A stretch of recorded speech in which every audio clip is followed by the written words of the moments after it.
Halo semuanya, selamat datang kembali di video analisa harian XAUUSD bersama Amandana. Dan ini adalah analisa harian XAUUSD pada hari ini tanggal 5 Maret 2026 hari Kamis. Seperti biasa, jika kalian semua suka dengan videonya, jangan lupa like dulu videonya, subscribe bagi belum subscribe, hidupkan lonceng, dan di share ke yang lain. Oke. Kemarin kalau dilihat marketnya, dia respect 5195 di sini ya, yang dimana ini adalah 15 menit bagian OB-nya. Ketika dia respect area ini di 15 menit terjadi change of character secara internalnya ya. Jadi kan kemarin saya lebih menunggu marketnya itu kalau dia memang tidak bisa respect area ini ya, saya tunggu di area ini gitu kan ya, dengan menunggu at least 15 menit change of character, tapi change of karakternya adalah yang secara cepat ya. Jadi kalau dilihat ini kan 15 menit ya. Jadi secara move structure kemarin 15 menit itu masih sama, yang dimana dia ngebuat high low, high low, high low, high. Nah ini kan sudah lebih tinggi ya kan, lebih tinggi. Kemudian ketika dia turun tidak ada konfirmasi buat dia penurunan gitu kan ya. Kemudian marketnya naik lagi sekali, kemudian break ke bawah ya kan, break di sini. Terjadi change of character di sini secara internalnya. Kemudian marketnya retrace, kemudian juga didukung oleh data ADP kemarin ya. Data ADP kemarin hasilnya bagus, alhasil ya saya adalah ambil short sedikit di sini dengan target, sebenarnya sih saya targetnya itu sampai 5100 ya. Sampai 5100 di sini. Cuman ketika dia ini marketnya drop ya kan sampai di 5131, kemudian dia naik lagi. Nah, ini kok agak sedikit berabe ya kan, karena kalau dilihat semua data berita itu kemarin mendukung USD menguat sebenarnya ya. ADP hasilnya bagus 63.000. Kemudian ISM ini 56, ini gede loh ya. ISM di angka 56 angkanya itu kalau terakhir dilihat itu adalah November 2024. Jadi ini bisa dibilang udah setahun lebih kita tidak mendapatkan angka ISM di 56. Nah, sebenarnya saya itu memang targetnya sampai 5100 ya kan, dengan adanya dua news tersebut. Tapi ternyata ketika dia turun sampai 5136 ya kan, ini aja belum di sweep ya kan, low di 15 menit ini yang aslinya aja belum di sweep. Akhirnya ketika dia turun lagi sampai 5135 saya close posisi. Ini kalian bisa lihat nih jam berapa nih ya, jam 12 di sini. Saya begadangin sampai jam 12 ini marketnya kemarin. Akhirnya saya close, saya udahlah bodo amat ya kan, close dia posisinya. Kalau saya targetnya itu sampai 5100 dan untung aja sih sudah saya close ya. Karena kalau dilihat dia cuma sweep low-nya di sini, kemudian pagi ini marketnya mental lagi naik. Nah, sekarang kalau kayak gitu bagaimana? Ya, jadi kalau kayak begini bisa saya katakan tidak ada terlalu banyak update sebenarnya ya, karena marketnya itu tidak memberikan kita cerminan apapun juga kemarin. Jadi untuk hari ini, hari Kamis seperti biasa kita akan ada yang namanya news unemployment claim. Diperkirakan unemployment claim di sini akan ada kenaikan sedikit ya, walaupun secara historicalnya ini masih 200 ribuan ya, 230, 220 under, kemudian ini sampai 200 ribu lebih dikit ya. Ini tidak akan terlalu berdampak apapun sih ya. Kemudian dari segi geopolitik ya, kita tahu lah ya, Iran, Israel, Lebanon, Amerika itu masih dar-dar aja ya kan, tidak mencerminkan apapun. Jadi kemarin ada yang nanya ya kan ya, di kolom komentar, kenapa pada saat perang itu terjadi, lebih tepatnya hari ini ya kan, masih dar-dar, kenapa justru ini market goldnya kemarin crashnya luar biasa ekstrim ya. Kalau kita bicarakan sekarang masalah kondisi geopolitik, memang gold itu dipandang sebagai aset safe haven, yang dimana seharusnya ini secara textbook ya, literally secara textbook, ketika safe haven dicari maka gold itu yang akan menjadi nomor satu ya, secara textbook seperti itu. Tapi kita lihat dulu konteks dari geopolitiknya ini seperti apa. Oke, jadi saya kasih edukasi sedikit ya. Jadi memang gold ini dipandang safe haven aset, yes. Sebagai alat aman nilai hedging dari aset berisiko, yes, itu benar ya, secara textbook itu benar banget. Cuman kalau kita lihat juga kondisi perang sekarang itu kan di Timur Tengah ya. Di Timur Tengah ketika terjadi perang, maka yang paling sangat luar biasa diuntungkan ya, kalian tahu lah ya, kalian Kalian yang nonton berita-berita perang ini pasti tahulah apa yang sangat diuntungkan, ya kan? Yes, yang sangat diuntungkan adalah minyak.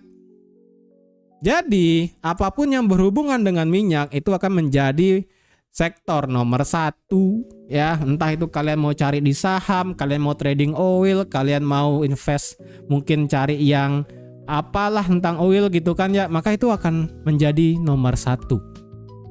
Ya, jadi bisa dibilang flow dari duitnya itu akan berpindah secara masif ke yang namanya kayak saham atau enggak emiten atau enggak ya tentang energi, ya, sektor energi. Bisa itu dari gas, bisa lebih tepatnya minyak gitu kan ya, entah itu Brent, mau itu WTI ataupun crude oil, pokoknya berhubungan dengan minyak itu pasti akan menjadi nomor 1 highlight topiknya. Ya, itu dulu ya. Jadi kalian harus tahu juga ini kenapa alasannya gold itu dropnya lumayan kemarin ya. Itu alasannya dulu. Karena kalau dibilang gold kemarin ekstrim turun ya karena sekali lagi uang-uang yang sudah ada di gold kemarin ya, sekali lagi gold itu kan tadi saya udah bilang sebagai alat penyeimbang ataupun alat hedging dari aset yang beresiko.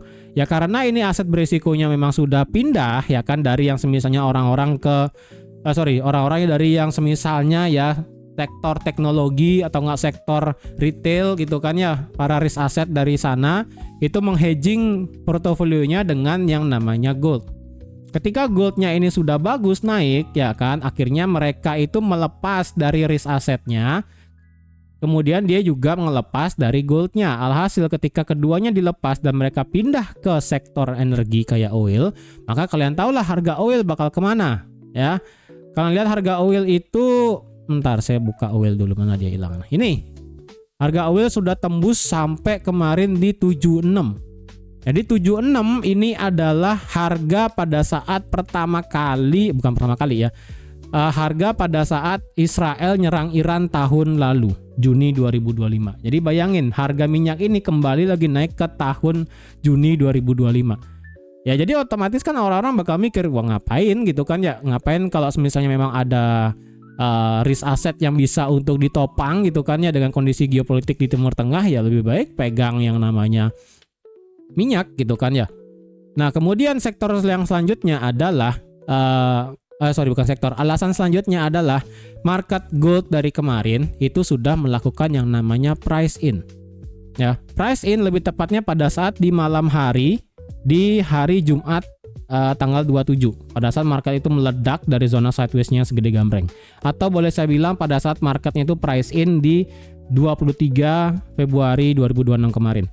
Ini kan kalian sudah tahu lah ya desas-desusnya, yang dimana walaupun ada perbincangan masalah Iran dengan Amerika kemarin, table talk gitu kan ya, tapi kan tetap Amerika itu mengancam dengan yang namanya kapal induknya itu 2 datang gitu kan ya di laut Timur Tengah kemudian dan sebagainya. Ya, kemudian di hari Jumat malamnya di sini marketnya kayak ibaratnya beneran nge-pricing in bahwa Sabtu Minggu itu bakal terjadi door. Bener aja sih ya. Ini di hari Jumat marketnya meledak langsung ya kan, candle H1 di sini. Ini benar-benar marketnya price in ya. Satu candle H1 283 pip melepas dari yang namanya sideways besar, kemudian lari, dan akhirnya di hari Senin beneran marketnya meledak ke atas. Karena akibat dari perang tersebut ya kan, door meledak ke atas. Jadi ya udah, ketika marketnya itu sudah melakukan price in, jadi ibaratnya bahasa yang kita kenal adalah buy the rumor, sell the news, itu berlaku. Ya, rumornya kita sudah tahu bahwa ini naik ya kan, rumornya bakal terjadi perang, yes. Akhirnya kejadian, benar dia naik. Kemudian apa yang terjadi? Ya karena orang melihat bahwa oke, ini perang sudah berlangsung, ya kan, perangnya sudah kejadian. Terus kemana aliran duitnya gitu kan ya. Yang tadi saya udah bilang masuknya ke oil dulu ya, ke oil dulu. Kemudian yang kedua kemana ya, kalian tahu ya kan, kalian tidak mesti melihat gold hanya sebagai seven asset. Kalian juga harus lihat juga seven asset yang lain seperti apa. Karena perangnya ini dengan Amerika ya, otomatis ya indeks dolar yang dicari ya kan, indeks dolar yang dicari karena perangnya dengan Amerika masalahnya. Maka kalian bisa lihat sendiri indeks dolar itu terbang ya, dari 97 hanya 2 hari langsung sampai 99. Bayangin, indeks dolar itu naik sejauh hampir 2% dalam kurun waktu 2 hari pada saat perang kemarin. Yang menyebabkan apa? Ya yield. Kalian bisa lihat US 10 year yield-nya ini dari 3,9 sampai ke 4,1%. Naiknya hampir 5%. Ini untuk yang yield yang 10 tahun. Yang 2 tahun ini udah gila ya kan, langsung 2 candle di sini. Wah, 7% sendiri. Jadi bayangin untuk obligasi di Amerika itu naiknya gila. Kemudian ditambah dengan juga indeks dolarnya naik, ya udah. Market kan perlu memilih ya kan. Jadi untuk masalah safe haven asset itu kalian tidak bisa yang namanya cari satu tok ya, enggak. Kita perlu yang namanya pakai sistem perankingan ya. Ranking 1 siapa, ranking 2 siapa, ranking 3 siapa. Karena yang paling diuntungkan di sini adalah minyak dan juga DXY ya. Jadi otomatis ini adalah nomor satunya. Apapun yang berhubungan dengan Amerika dan Timur Tengah antara dua ini akan menjadi sektor yang sangat luar biasa bagus. Alhasil ya udah, karena gold ini berbanding terbalik dengan yang namanya DXY dan juga yield ya kan. Alhasil ya itu juga menjadikan marketnya itu drop. Kemudian itu kan alasan kedua. Alasan ketiga adalah muncul yang namanya ekspektasi untuk tidak akan ada pemotongan suku bunga sampai September 2026 akibat dari perang ini. Ya, muncul lagi ekspektasi yang dimana tidak akan adanya pemotongan suku bunga lagi sampai kuartal ketiga tahun 2026. Karena dengan adanya perang di sini otomatis kan harga minyak naik. Ya. Harga minyak naik, kemudian ini akan merembet ke semuanya. Karena dengan adanya minyak naik, itu kan akan menyebabkan dengan harganya minyak naik, otomatis biaya transportasi ya, bahasa kasarnya ya, biaya transportasi dan juga biaya produksi yang menggunakan minyak otomatis juga akan sama-sama naik. Ketika semua harganya ini naik ya, harga ini naik, maka apa yang terjadi? Ekonomi akan bisa turun ya. Ini ekonomi bakal bisa turun. Ekonomi apa dikit gambarnya ya? Ya pokoknya ekonomi bisa turun ya, ini anggaplah duit ya. Ekonomi bisa turun. Kemudian ketika ekonomi yang turun, berarti apa yang lagi naik? Inflasinya yang bisa naik. Ya, inflasi yang naik. Ketika inflasi naik, maka suku bunga bakal bagaimana? Ya interest rate ya. Ini IR nih, interest rate ya. Maka suku bunga bakal gimana? Ya tidak mungkin dipotong, ya kan? Apalagi justru jika misalnya dengan adanya inflasinya naik yang menyebabkan kondisi GDP negara bisa turun, justru ini bisa interest rate-nya justru bisa naik. Jadi ketika interest rate ini justru bisa naik, Amerika itu interest rate-nya naik ya, suku bunganya, gold ya otomatis bakal dilemahkan. Karena kebiasaan gold adalah berbanding terbalik dengan interest rate. Ya kalaupun nggak dipotong lah, walaupun ini nggak ada kenaikan suku bunga, berarti kan tidak mungkin turun, ya. Berarti kan ini suku bunga ini nggak mungkin turun, ya. Ini nggak mungkin turun. Jadi kalau udah nggak mungkin turun, berarti tidak akan dipotong juga. Berarti kalau udah tidak akan dipotong, berarti dengan adanya suku bunga sekarang di Amerika adalah sebesar berapa nih? 3,75, ya ini akan bertahan sampai di kuartal ketiga tahun 2026. Hasilnya apa? Inilah menyebabkan juga narasi gold itu akan dibanting turun juga. Jadi itu ya. Jadi kalian perlu ngelihat juga ini kenapa merembetnya kemana-mana. Ya, jadi jangan cuma ngelihat satu sisi doang ya. Jangan seperti itu. Oke? Jadi sudah saya kasih info ya tadi apa aja yang bakal naik, terutama untuk indeks dolar ya. Ini saya infokan di awal as a disclaimer ya, walaupun ini analisanya harian USD. Hati-hati. Ya, yang bisa saya lihat dan saya infokan sekarang per tanggal 5 Maret 2026, kedepannya selama kuartal kedua, kalau saya benar ya, jadi sekali lagi ini saya masih hanya mendapatkan kabar burung dan melihat dari price action indeks dolarnya dan kejadian sekarang sampai ke depannya, kemungkinan, ini saya nggak bisa ngasih berapa persen ya kan, hanya kemungkinan selama kuartal kedua sampai musim panas, kita akan melihat yang namanya indeks dolar itu akan lari kencang ke atas. Ya.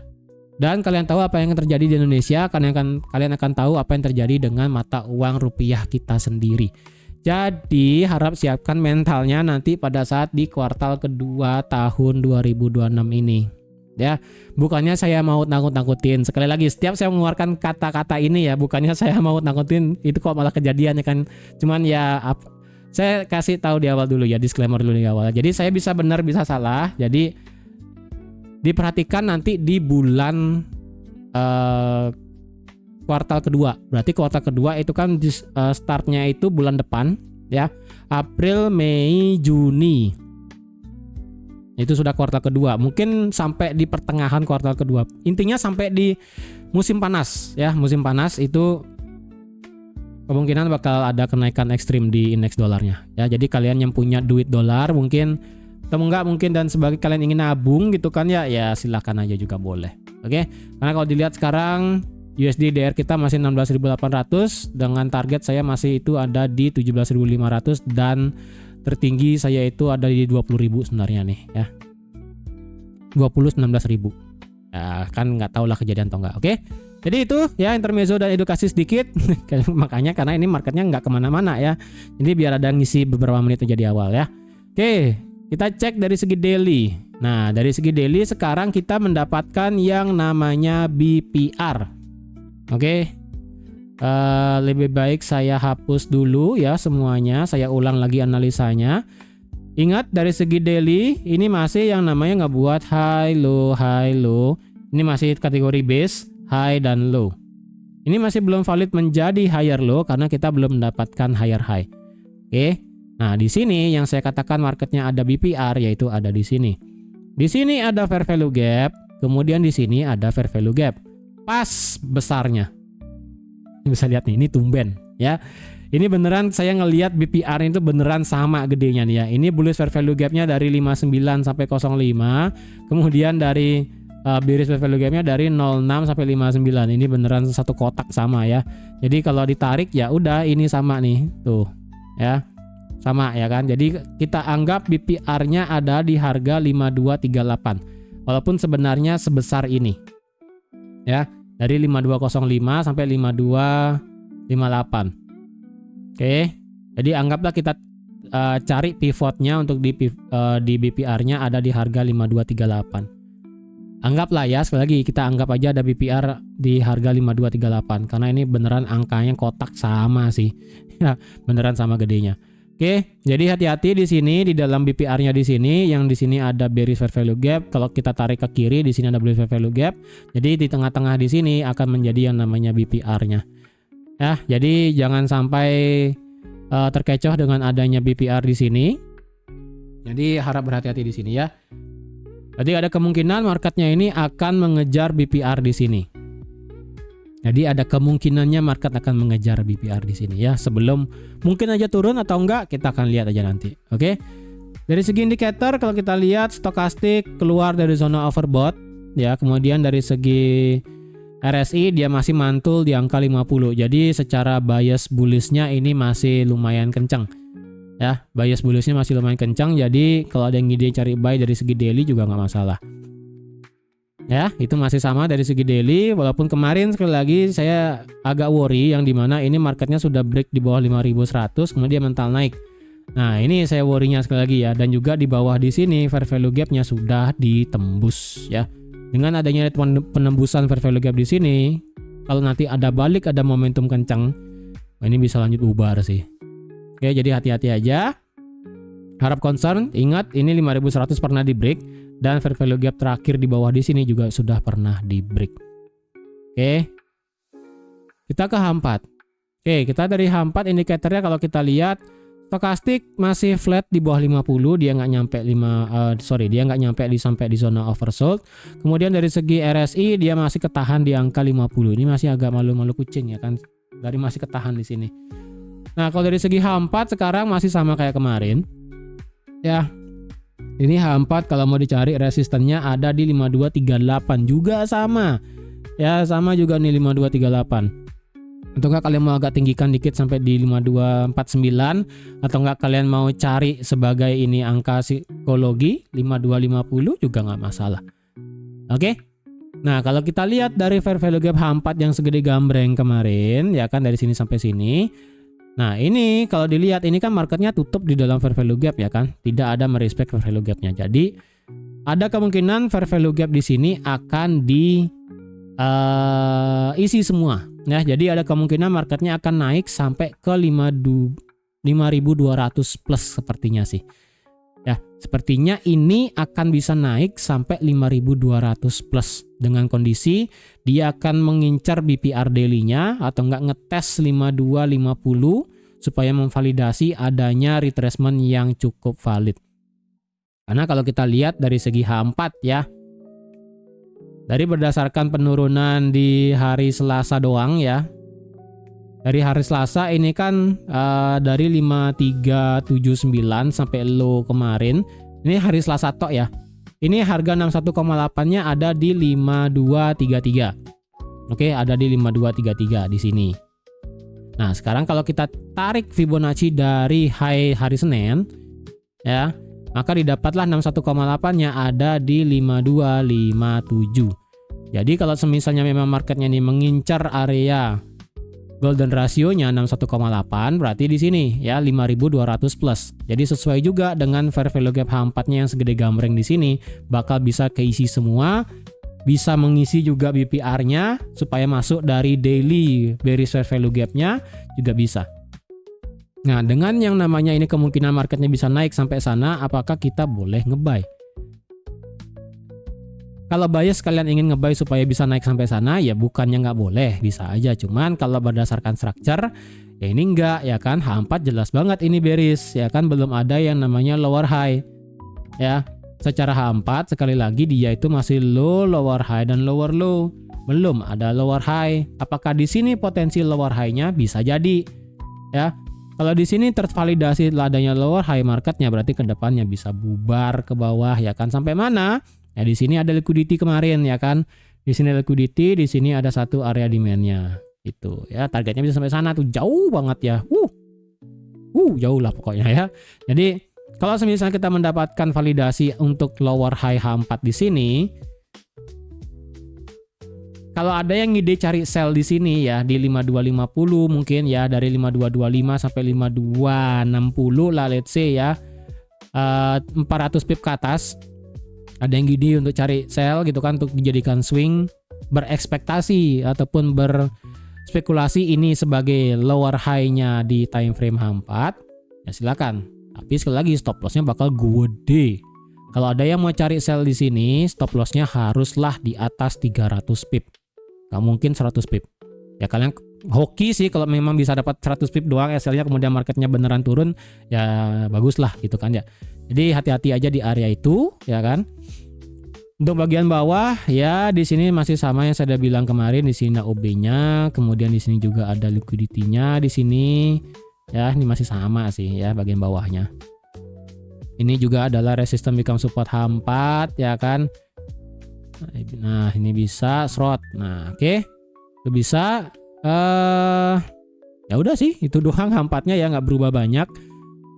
H1 kalau kita cek juga H1 ini adalah sebagai awalnya supply berubah menjadi supply lagi, menjadi demand di break, ini juga menjadi yang namanya resistance. Ini resistance di break menjadi support jadi resistance lagi. Nah, sekarang secara H1 bagaimana? Secara H1 ini masih bearish sama kayak di H4-nya. Kalau kita per satu candle ya, kita ngitung swingnya saat low, lower high, lower low, lower high ya. Kemudian adanya lower low, lower high, lower low, lower high, dan lower low. Jadi di sini adalah titik kunci sekali lagi sama kayak kemarin, yaitu ada di harga 5225. Dan di sini ada teori candle tidak punya ekor di harga 5224 ya. Jadi di sini ada candle tidak punya ekor, jadi ini kemungkinan bisa menjadi sweep liquidity lah mungkin bahasanya ya, sweep liquidity sebelum marketnya nyentuh area kotak biru di atas sebelum lanjut bisa drop lagi. Ya. Ingat ini H1 masih bearish ya. Tetapi secara internalnya, secara swing internal ya, ini adalah high, ini adalah low, ini adalah high, ini adalah low, ini adalah high, ini adalah low, dia cuma ada ekor doang. Ini kemungkinan marketnya akan bisa naik sampai sini baru dia akan turun. Kemungkinan sih bisa kayak begini ya. Turun sedikit, turun, nyambil ke atas baru dia turun lagi. Nah, Tapi sebenarnya kalau dilihat ya, ini marketnya nggak kemana-mana sih kalau boleh saya bilang. Ini marketnya kemana-mana sih dari kemarin ya, beneran ini flat gila sih ya. Jadi kalau kita menganggap ya apakah 5100 kita bisa pakai sebagai H1 kayak kemarin, ya ini nggak juga. Ya kalian bisa lihat sendiri nih 5100 kemarin malam ini nggak nyampe gitu kan ya. Apakah ini dianggap sebagai zona area demand-nya? Ya bisa, cuman ini kan marketnya sudah dites sekali ya. Kecuali ini nggak turun ya. Kalau ini candlenya nggak turun sampai dalam seperti ini saya bisa kategorikan sebagai demand sih sebenarnya. Cuman ya saya nggak mau ngerusak gitu kan ya. Ya biarin aja lah. Jadi kalau dilihat ya ini marketnya masih di tengah sih sebenarnya ya. Kalau dicari support resistance ini bakal susah. Jujur, kalau mau dicari support resistance anggaplah di sini. 5144 gitu kan ya. Dia tutup di atas, turun tapi balik lagi ke atas ya. Jadi ibaratnya kayak ada shadow banyak di sini, marketnya mental lagi gitu kan ya. Jadi nggak bagus kita cari support resistance dengan kondisi sekarang ya. Jujur ini agak sulit sebenarnya. Tapi kalau kalian mau paksain ya, yang bisa saya pakai adalah di sini. Low yang pada saat sesi pre-London di sini 5120 bisa menjadi batas low terbawah untuk sekarang immediate di A1. Ya, untuk di bagian atas di mana? Untuk di bagian atas ya langsung aja ketemu ini ya. Langsung aja ketemu di bagian 5200. Kalau kalian mau pakai tengah-tengahnya juga ya kan sebelum ketemu 5200 apakah bisa? Let's say lah kita ketemunya di 52. Ya penutupan candle lah ya. Penutupan candle ada di 5192. Ya 5192. Jadi kalau ada H1 di atas 5192 secara body candle close ya kan. Nanti kecenderungannya marketnya akan ngejar ini. Teori candle nggak punya ekor ya kan. Dan dia akan naik sampai ke BPR daily ya. Pokoknya sampai atas inilah ya. Itu. Terus kalau kayak begini apakah kita bisa buy sekarang? Ya masalahnya H1-nya ini memang internalnya masih bullish ya. Ini potensi terjadi yang namanya inducement doang. Jadi kalau dilihat dari segi H1 ya ini di tengah-tengah agak sulit ya. Kalau cari di 15 menit sekarang ya. Nah 15 menit kalau dilihat ya. Ini banyak ada liquidity sih. Ya ini enak banget nih. Ini juga ada teori nggak punya sorry. Oh bukan ya. Ini masih ada ekornya di sini. Ini beneran kotak ini ya. Ini beneran nggak ada perlawanan sama sekali, naik, buka, drop langsung, buset tuh epic sih. Jadi saya pribadi targetnya kalau mau ngebuy sampai sini sih 5225. Oke, 15 menit sekarang bagaimana? 15 menit ini masih sama ya. Kalau mau dicari swing sebenarnya ya, kan high, low, high, low, high, low, high, break. Ini kemungkinan marketnya masih bisa naik. Jadi ini ya berpotensi menjadi yang namanya inducement-nya 5109. Jadi kalau ada body candle close di atas ini ya, ini akan menjadi yang namanya break of structure. Jadi karena ini masih di tengah-tengah ya kan, ya rada sulit juga sebenarnya kalau ada yang mau ambil posisi ya. Jadi kalau ada yang mau ya, A1 tutup di atas 5192 diikuti oleh 15 menit tutup di atas 5206 gitu kan ya. Kalian ngide nanti untuk ambil posisi buy dengan ketika dia retrace sedikit ya silakan. Tapi sekali lagi targetnya terserah sampai mana. Tapi minimum ya sampai sini, sampai candle nggak punya ekor. Karena saya worry-nya ya ini seperti liquidity ya kan. Dia cuma ngisi ekor kemudian ke bawah kencang ya. Saya juga worry-nya kayak begitu ya. Jadi at least di sini candle nggak punya ekor di harga apa ini? 5225 ya, 5224 itu hati-hati aja. Kalau dia mau nge-buy di 15 menit bagaimana? Ini sih di tengah-tengah ya. Wah, agak sulit sih. Nggak ketemu ya. 15 menit. Wah, ini agak kacau sih chartnya asli. High low, high low. Change of character. Internalnya juga sudah change of character juga bullish ya. Oke, kita cek 5 menit. Waduh, ini di tengah-tengah ya. Ini sekarang per video sekarang saya buat ini sih di tengah-tengah. Jadi agak sulit saya ngasihnya gimana ya. Saya cuma bisa bilang begini doang sih kalau ada yang mau nge-buy nanti ke atas. Kalau marketnya turun ya, kalau marketnya turun, which is saya nggak serk sih kalau marketnya turun sekarang ya. Saya prefer ini marketnya rally, ini base ya kan, rally lagi kenceng. Nah nanti di sesi mungkin New York, London kena ini baru banting turun selesai. Saya sih prefernya gitu ya. Tapi kalau seandainya memang nanti ini marketnya turun ya, dimana kita bisa enaknya posisi. Per 5 menit sih di sini ya, per 5 menit sih di sini. Kemudian di bagian bawahnya juga ada lagi. Ini sih ya, agak di bawah sih.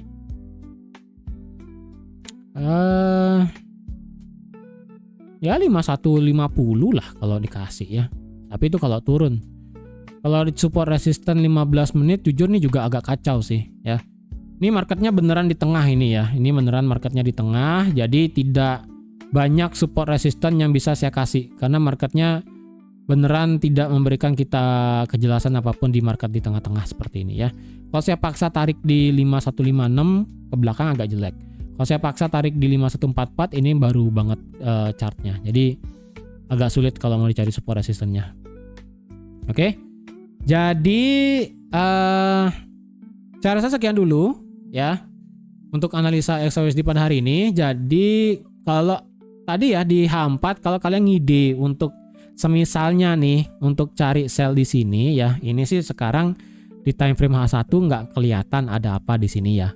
Sebelum saya tutup ini ya, di 15 menit di 5270 sih ya, di kisaran sini. Coba kita turunkan lagi 5 menit. Oh, 5 menitnya ada ya. 5 menitnya ada nih di sini di kisaran 5250 sampai 5263. Dan kalau digabungkan dengan 15 menit kasih toleransi ke atas sampai 5280, makanya tadi saya udah bilang kalau ada yang ingin ambil ngide sell di 5250 lah ya, kisaran sini sebagai angka psikologinya. Kalau kalian ngide sell di sini, stop lossnya wajib minimal 300 pip, berarti wajib di atas 5280 ya. Kalau bisa bahkan 400 pip itu bagus ya, di atas 5290. Karena itu akan memvalidasi ini bakal gagal yang namanya area supply-nya, retestnya, BPR dan semuanya gagal. Ketika semuanya gagal, kalian kena SL di sini berarti nggak apa-apa, marketnya berarti justru akan bisa naik lagi kenceng. Oke? Jadi kalau ada yang ngide kayak begini ya ke depannya nih, nggak tahu deh kalian ada yang ngide atau enggak, tapi kalau kalian rela nih 500-400 pip SL-nya dengan target sampai di sini ya kan, dengan sampai 3000 pip di sini ya silakan. Ya lagi kalau kalian tidak bisa meresikokan 400-500 pip lah ya SL-nya, jangan. Itu pun kalau kalian bukanya di 5250. Tapi kalau kalian mau layering start dari 5225 sampai 5250, hitung sendirilah ya. Itu kalian mau berapa lotnya itu hitung sendiri. Karena setiap orang lotnya kan beda-beda, modalnya beda-beda. Oke. Jadi sekian dulu untuk analisa XAUSD pada hari ini. Ya, ingat nanti malam kita ada news. Jadi perhatikan juga hari ini seperti apa. Oke. Dan terima kasih sudah menonton video sampai habis. Terima kasih juga sudah like, share, dan subscribe seperti biasa. Dan jika ada pertanyaan silahkan hubungi saya di Discord. Sampai jumpa di analisa harian XAUSD selanjutnya. Bye-bye.